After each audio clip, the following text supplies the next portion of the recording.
Hello students, how are you? I hope you all are fit and fine.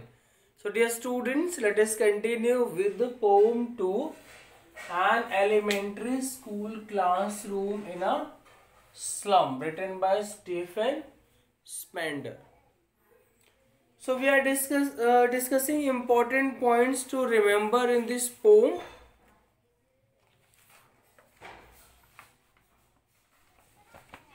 Let us discuss the remaining points.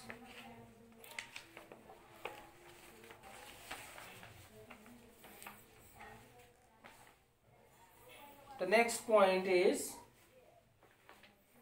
as many points were discussed in my last video, so I am going to discuss the remaining points in this video. Okay. Next is, they look like captives within the dirty walls. Further the poet says, they look like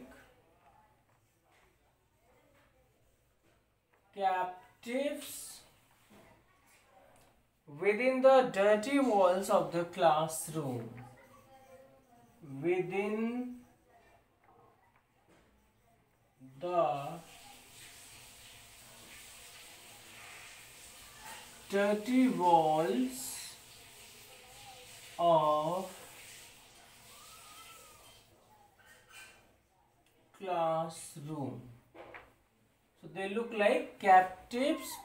Captives means, prisoners within the dirty walls of the classroom.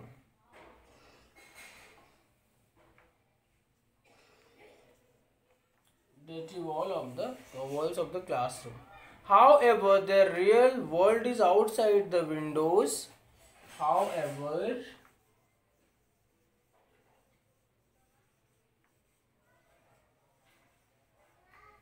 their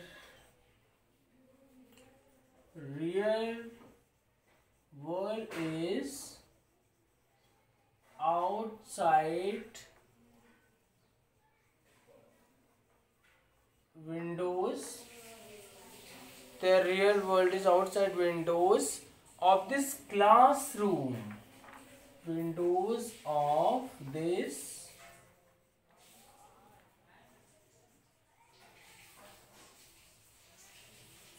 classroom, and they need an exposure to the outside world, and they need an exposure to the outside world. Next. So further the poet says, so they look like captives, they look like, prisoners within the dirty walls of the classroom. However, their real world is outside windows of this classroom, and they need an exposure to outside world. They need to be taken out to the outside world. Next point, further the poet says, in the long run, these children, in the long run,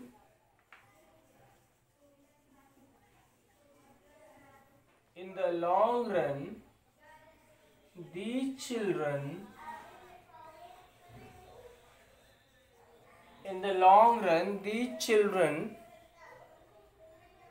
will be able to reap the benefits,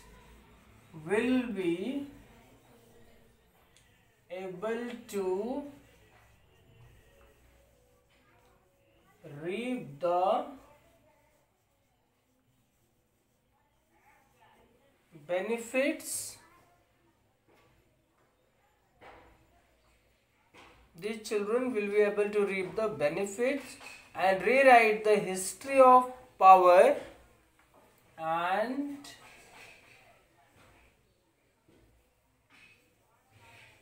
rewrite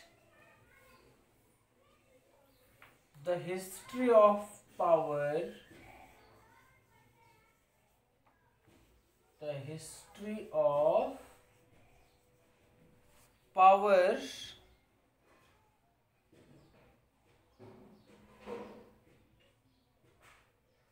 with the development and prosperity, with the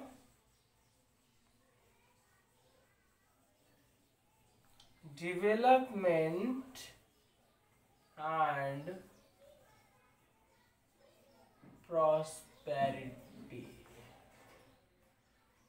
Okay, dear students, so further the poet says, in the long run, these children will be able to reap the benefits and rewrite the history of power with the development and prosperity if they are given a chance, if they are taken out from these classrooms where they are not more than captives.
Further, the poet says,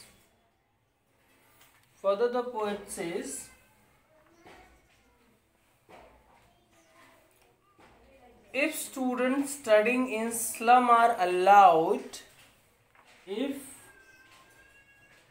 students studying,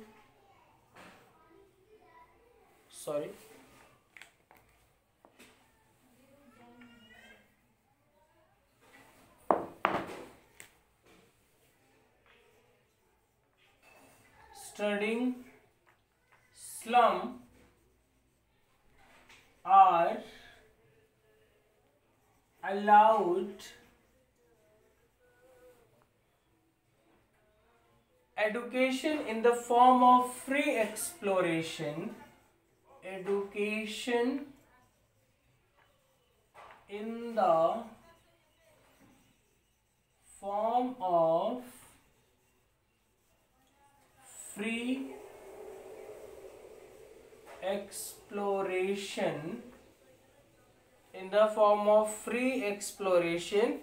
their language will gain the power and warmth of the sun. Their language will gain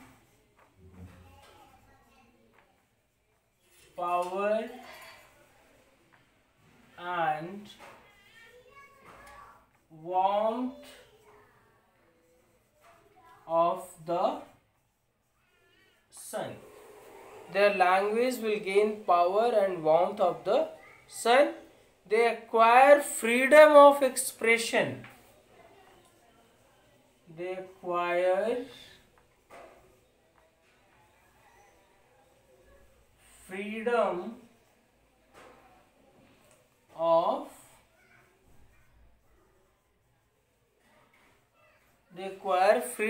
expression, which will change their future and recreate history, which will change their future and recreate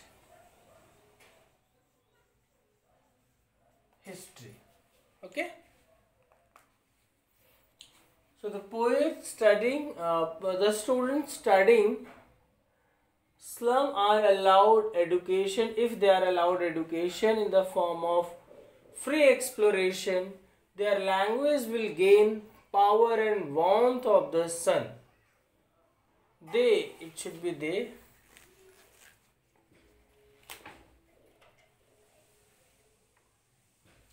They acquire freedom of expression which will change their future and recreate history. Recreate.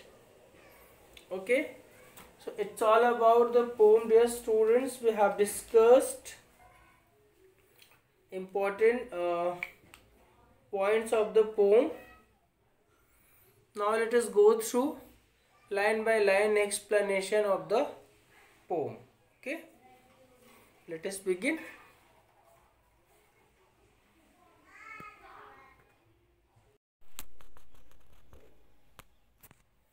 An elementary school classroom in a slum.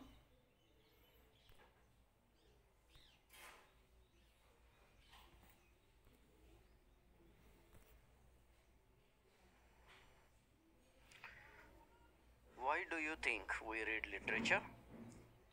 Have you ever wondered why do we read?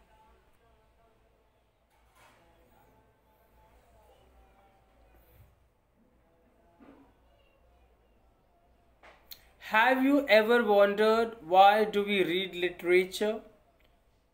We do so in order to understand, appreciate and enjoy what immensely talented men and women over the centuries have put in writing for the benefits, emotions, moving experiences, suspense, creative use of language, great issues, etc.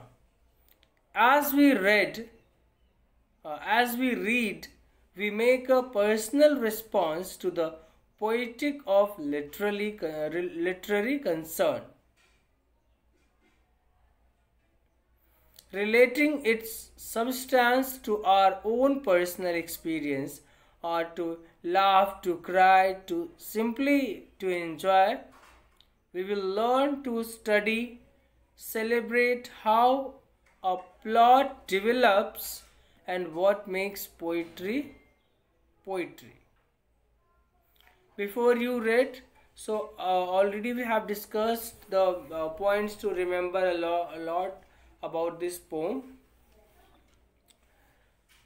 Have you ever visited or seen an elementary school in a slum? What does it look like? If yes, you can write yes. If no, then no, I have never visited any elementary school in a slum. If yes, yes, I have visited an elementary school in a slum. The school was in the pitiful state.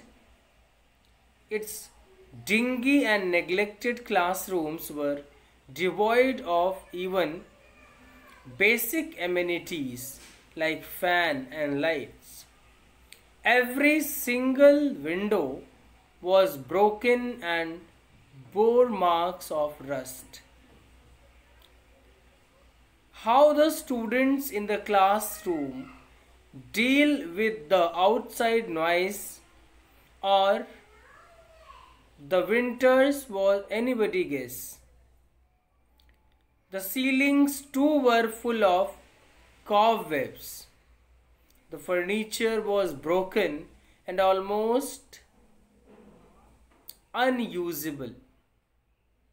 The walls of the classrooms were as shabby, malnourished and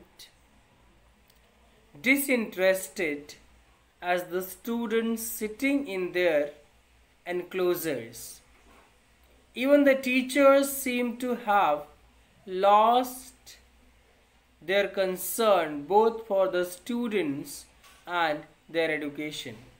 Moreover, I was shocked to know that the usage of toilets was restricted to the school staff. staff. A model answer has been here provided for the students' reference. It is strongly recommended that students prepare the answer on their own. So here students, in the picture you can see slum classroom, slum children, how they study, how they live. If you have never visited, so here you can see the picture and make a guess about the same. Sir Stephen Harold Spender was born on February 28, 1909 in London. He attended Oxford University and fought in the Spanish Civil War. In the 1920s and 1930s, he associated with other poets and socialists such as W.H. Auden, Christopher Isherwood, Louis Macnish, and C. D. Lewis. And his early poetry was often inspired by social protests during World War II. Spender worked for the London Fire Service. He co-founded Horizon magazine with Cyril Connolly and served as its editor from 1939 to 1941. He was editor of Encounter magazine from 1953 to 1966. Spender's books of poetry include 20 Poems 1930, Vienna 1934, The Still Center 1939, Poems of Dedication 1946, and The Generous Days 1971. Spender was Professor of English at University College London from 1970 to 1977 and gave frequent lecture tours in the United States. He was knighted in 1983. Spender died on July 1695.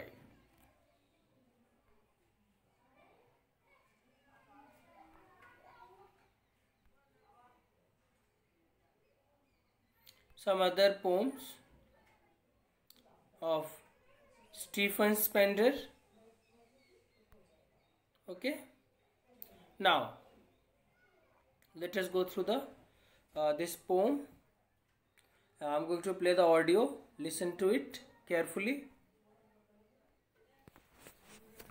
Now the poem. An elementary school classroom in a slum. Far from gusty waves, these children's faces, like rootless weeds, the hair torn round their pallor. The tall girl with her weighed down head, the paper-seeming boy with rat's eyes, the stunted, unlucky heir of twisted bones reciting a father's gnarled disease, his lesson from his desk at back of the dim class, one unnoted, sweet and young. His eyes live in a dream of squirrel's game. In tree room other than this. On sour cream walls, donations, Shakespeare's head, cloudless at dawn, civilized dome riding all cities, belled, flowery, Tyrolese valley, open-handed map, awarding the world its world. And yet, for these children, these windows, not this map, their world, where all their futures painted with a fog. Page 93. A narrow street sealed in with a lead sky, far, far from rivers, capes, and stars of words. Surely Shakespeare is wicked, the map a bad example, with ships and sun and love tempting them to steal, for lives that slyly turn in their cramped holes, from fog to endless night. On their slack heap, these children wear skins peeped through by bones and spectacles of steel with mended glass. Like bottle bits on stones, all their time and space are foggy slum. So blot their maps with slums as big as doom. Unless governor, inspector, visitor, this map becomes their window, and these windows that shut upon their lives like catacombs. Break, oh break, open, till they break the town, and show the children to green fields, and make their world run azure on gold sands, and let their tongues run naked into books, the white and green leaves, open history, theirs whose language is the sun.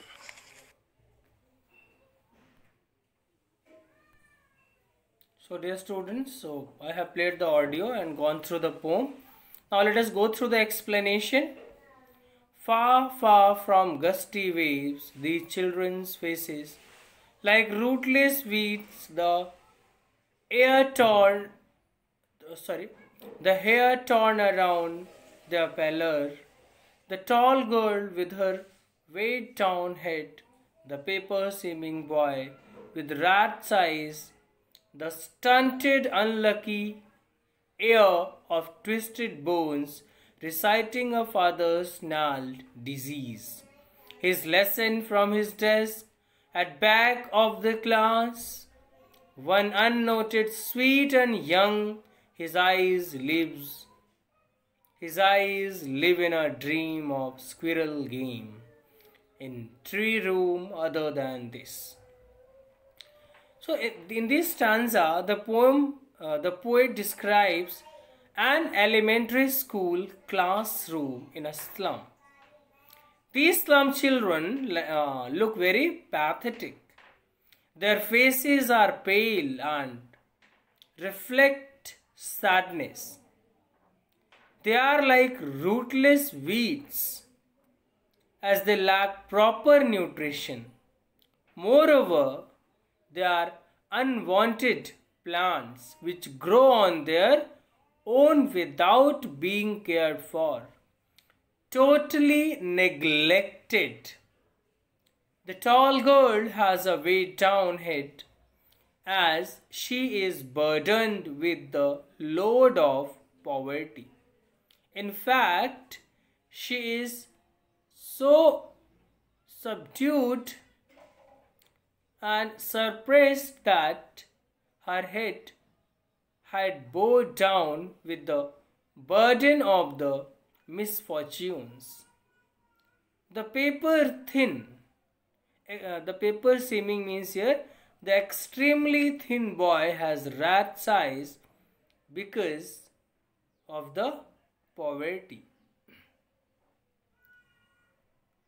Because the poor unnourished boy is deprived of all the basic amenities of life.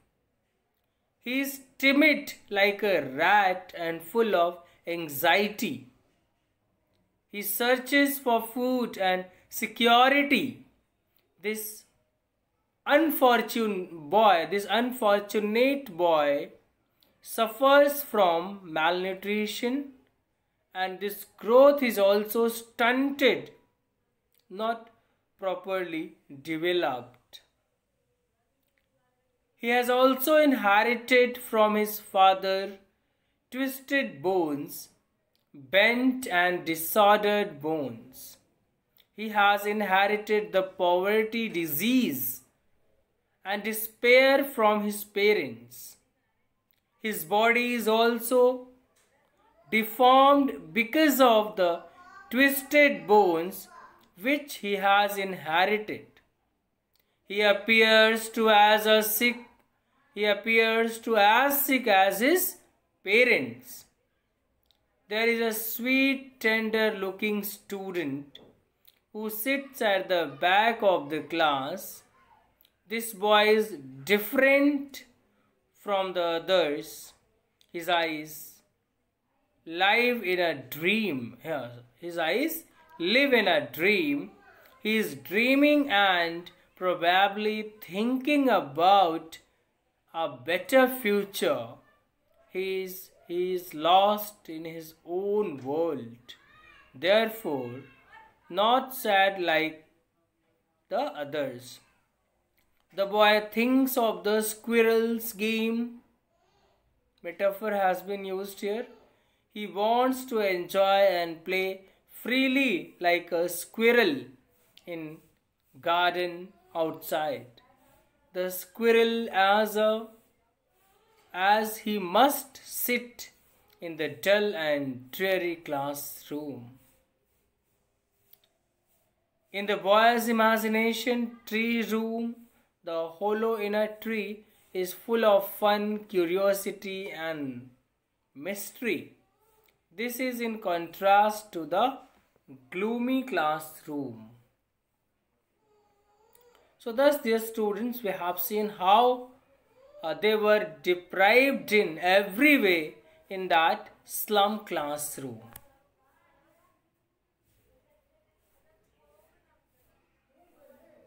Now,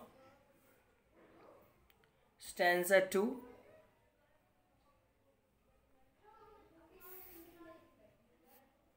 On sour cream walls, donations, Shakespeare's head, cloudless at dawn, civilized storm riding all cities, belled, flowery, Tyrolese valley, open-handed map, awarding the world its world. And yet, for these children, these windows, not this map, their world, were all their futures painted with a fog, a narrow street sealed in with lead sky, far, far from rivers, capes, and stars of the world. The classroom is not well maintained. The pale cream walls, which were painted long ago with the help of donations, make the place look more miserable and sad. Probably there is a portrait of Shakespeare on the wall. This is ironical as it is put up in a place where there is no serious teaching. So poet says that the classroom in which these slum children are sitting, the classroom is not well maintained. The pale cream walls, which were painted long ago with the help of donations, now make the place look more miserable and sad. Probably there is a portrait of Shakespeare on the wall. This is ironical as it is put up in a place where there is no serious teaching. Cloudless dawn and civilized storm suggest the monotonous life in the slum.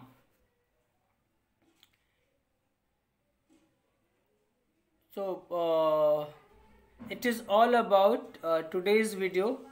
Dear students, in my next video, I'll explain the remaining stanzas of the poem, and I will also discuss the poetic devices used in this poem. So, thank you students for watching this video. See you tomorrow.